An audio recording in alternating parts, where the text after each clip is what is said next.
what if Zoro gained more than just experience with every victory? What if each time he won a fight, he absorbed the devil fruit powers of his opponent? What happens to the story of the world's greatest swordsman when he becomes something the One Piece world has never seen before? To explain how this would happen, when Zoro defeats a devil fruit user, he permanently absorbs their power even if they survive. This breaks the normal rule where fruits only transfer upon death, meaning each victory removes a devil fruit from the world entirely, something the world government cannot explain. Additionally, if Zoro dies, all the devil fruits he has absorbed reappear at once as separate fruits scattered across the world. The story begins with the East Blue changing nothing about Zoro's power trajectory, because none of his opponents there have devil fruits. He fights Hachan at Arlong Park. The six-sword octopus fishman who uses 6 blades across 6 arms wins decisively and absorbs nothing because Hachan has no fruit. He cuts his way through Buggy's crew the same way. He loses to Mihawk in the fight that defines everything about his character, and that loss is unchanged and essential. He arrives at the Grand Line as a pure 3-sword swordsman with nothing extra and nothing taken, but still able to swim and still entirely his own. But the first absorption does not come until Alabasta, and when it does, everything starts to change. At Alabasta, Zoro fights Mr. 1, also known as Das Bones, who has the Supa Supa no Mi, which is a fruit that turns every part of his body into steel blades. The canonical fight is the moment Zoro learns to cut steel, the breakthrough where he figures out how to sense the breath of something and cut through it anyway. And in this scenario, that breakthrough still has to happen first because he still has to figure out how to cut something that is already a blade before he can win. He wins the fight and absorbs the Supa Supa no Mi, and immediately every part of his body has the potential to become cutting steel. The practical problem is immediate, though. A 3-sword swordsman whose hands can turn into blades cannot grip sword hilts if both hands are fully transformed at the same time. So, for the next several arcs, he has to develop the precision to selectively transform his forearms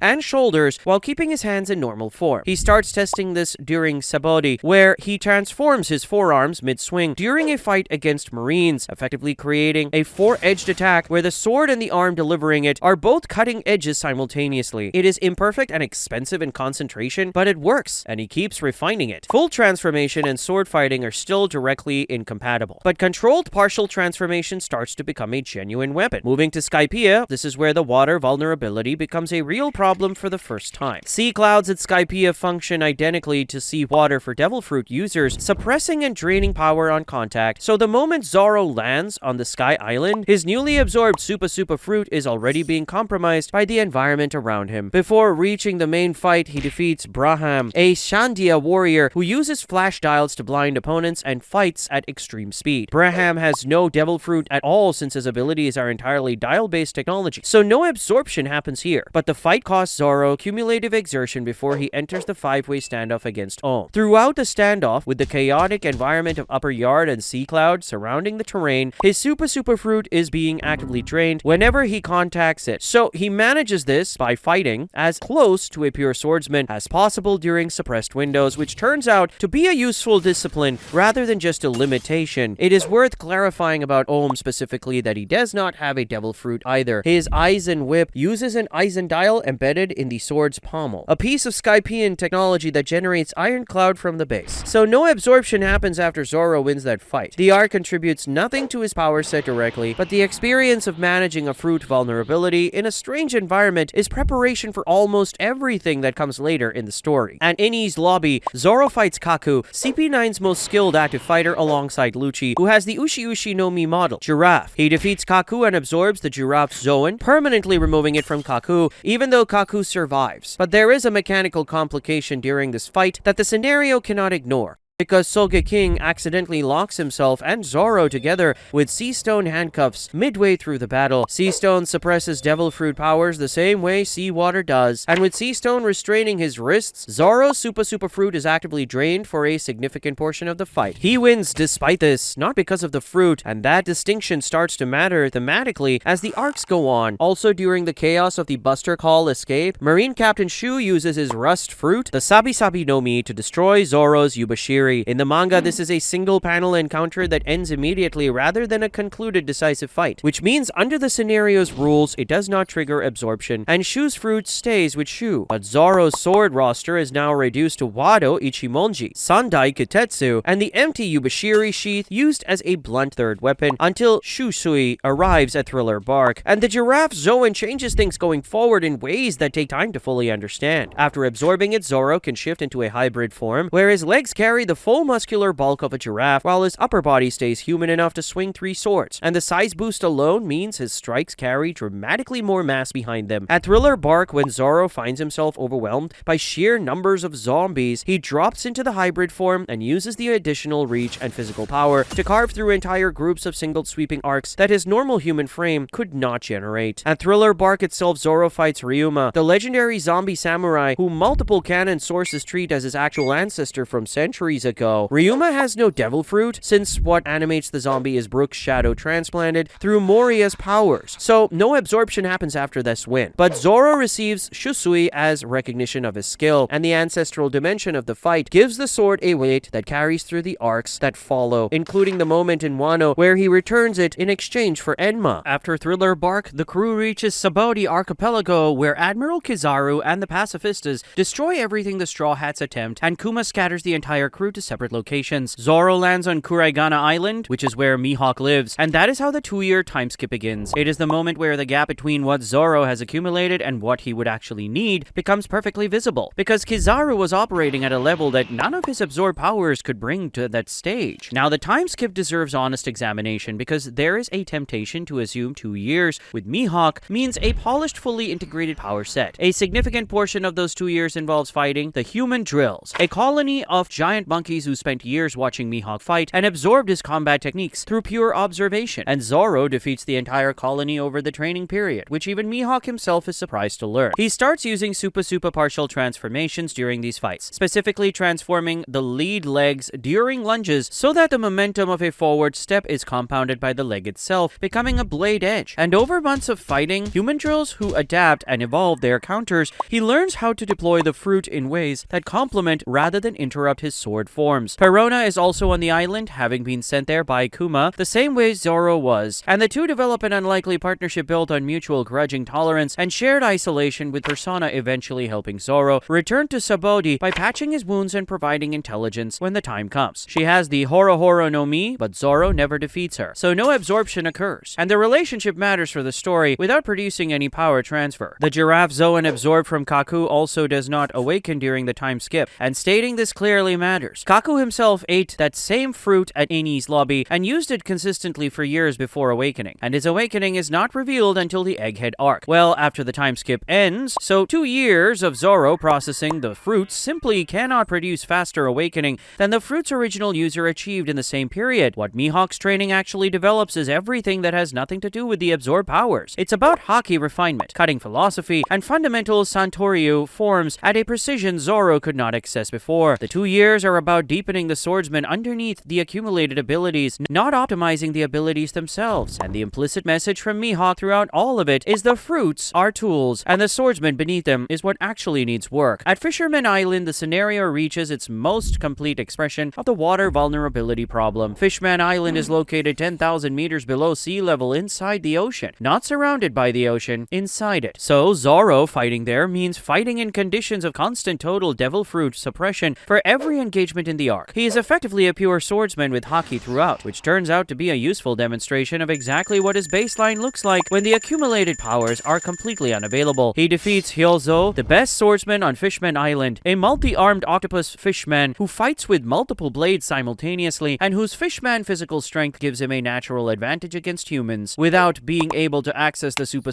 or the Giraffe Zoan at all. Hyozu has no devil fruit, so no absorption happens, but the decisive win in the worst possible conditions for his absorbed powers confirms that the Mihawk training genuinely raised his fundamental ceiling rather than just adding tools on top of a weaker foundation. At Punk Hazard, Zoro cuts Monet during the arc, but she survives his slash and is ultimately killed by Caesar Clown's heart manipulation rather than by Zoro's direct action. A decisive concluded fight with a clear winner is required for transfer, and Zoro cutting Monet and moving on while she remains alive and dies from a different cause simply does not qualify, so there's no absorption here. At Dressrosa, Zoro defeats Pika, who has the Ishi no Mi, a paramecia allowing its user to merge with an animate existing stone. The critical distinction is that this fruit requires physically integrating the body into stone and expanding through it. Pika's Titan-sized body was built by merging into Dressrosa's existing architecture, becoming the stone that was already there, rather than generating it from nothing. This creates a deeper incompatibility with Resword style than it initially appears, because using the Ishi in its primary function requires merging the physical body into stone, and a person whose hands and body are dissolved into a cliff face cannot simultaneously grip 3 sword hilts. Zoro absorbs it anyway because even constrained use adds genuine strategic value, and later at Wano he starts using it specifically between sword engagements, surfacing from a stone wall behind an opponent for a repositioning strike, or dropping into the floor to avoid an attack before re-emerging, even if the stone and the swords cannot coexist in the same instant. There's also a direct confrontation with Admiral Fujitora during Dressrosa where they exchange blows. Fujitora buries Zoro briefly with gravity, and Zoro counterattacks with a flying slash and exits the exchange. During this confrontation, Zoro attempts to partially transform his forearms using the Supa Supa while swinging at Fujitora's gravity field, and the resulting attack cuts the gravitational pressure rather than being deflected by it, which surprises both of them. No decisive outcome is reached, and no absorption opportunity exists, but the confrontation establishes that post-time skip Zoro, with his accumulated powers, can force an admiral into a genuine defensive response, which is its own significant benchmark. After Dressrosa comes the Whole Cake Island period, where the crew splits. Luffy, Nami, Chopper, and Brook go to Whole Cake Island after Sanji, while Zoro stays behind with the rest of the crew traveling toward Wano. No major fights during this travel period produce absorptions, and the split confirms Zoro arrives at Wano at his Dressrosa power level without any new world additions between the two arcs. Now Wano, which is the most complex arc for power accumulation in the scenario, because Zoro has multiple significant fights against opponents with very different situations. Before the main raid begins, Zoro fights Gyukimaru, the bandit who ambushes him near Ringo. Gyukimaru has no devil fruit, but the ambush is the specific reason Kamazu lands a clean hit on Zoro during the fight that follows, because the distraction from Gyukimaru's attack creates the opening. Zoro defeats both opponents, but the Gyukimaru detail matters for understanding why Zoro takes damage against Kamazu despite being significantly more powerful overall. Kamazu is actually Killer, who was forced to eat a defective smile fruit that gave him involuntary laughter and physically altered his hands into spinning sights. Smile fruits are artificial and structurally incomplete, designed to replicate genuine devil fruit powers but failing to do so properly, so the scenario's absorption mechanic does not apply to something that is structurally broken. Zoro defeats Kamazu and absorbs nothing. Both of them collapse at the end of the fight, which is the scenario's clearest case of a mutual costly win. Zoro and Luffy do have an early encounter with Basil Hawkins in Wano's Kuri region, and Hawkins has the Warawara no Mi, which redirects incoming damage to straw dolls connected to other people. But that encounter needs to be addressed honestly, because Komachiyo runs in and carries both Zoro and Luffy away to deal with Tama's fever emergency. The fight is explicitly interrupted and left unresolved, which means under the scenario's rules, no absorption occurs. The decisive final defeat of Hawkins is later delivered by Killer during the Onigashima raid, where Killer exploits the fact that Kid has no left arm to sever Hawkins' left arm, removes Kid's straw doll from the severed limb, and finishes Hawkins with one final attack. Zoro is not involved in that fight at all, so the Warawara no Mi stays with Hawkins throughout, and when Killer defeats him, it follows the standard canon path rather than any absorption mechanic, since that mechanic belongs to Zoro alone. Scratchman Apu has the Ota Ota no Mi, which transforms his body into musical instruments and weaponizes sound as cutting attacks. Zoro engages him during the Onigashima raid, specifically to retrieve the Ice Oni virus cure, using a sneak attack to cut him and take the antidote. Apu gets back up seconds later and continues fighting other opponents, so a sneak attack during mass chaos followed by the opponent resuming combat is not a decisive concluded fight. And the same rule that eliminated the Hawkins interrupted encounter eliminates this one. The sound cutting ability stays with Apu. King the Wildfire has the Ryu no Mi model, Pteranodon, an ancient Zoan granting massive size, flight, and the resilience of a prehistoric apex predator. The Lunarian biology is entirely separate from this fruit, and that distinction matters enormously, because fire generation, racial durability, and the flame armor switching mechanic that made King so difficult to damage are all genetic traits of the Lunarian people, not properties carried by the Pteranodon fruit. Zoro absorbs the Pteranodon Zoan and does not gain Lunarian fire generation. During the fight itself, the moment Zoro accesses the Pteranodon hybrid form for the first time mid-battle, he immediately uses the wingspan to generate wind pressure that interferes with King's aerial positioning, and then shifts back to to human form to deliver the sword strikes that matter. He's learning to treat that transformation states as environmental tools rather than replacements for his fighting style. And the combination of Pteranodon size, giraffe musculature, and super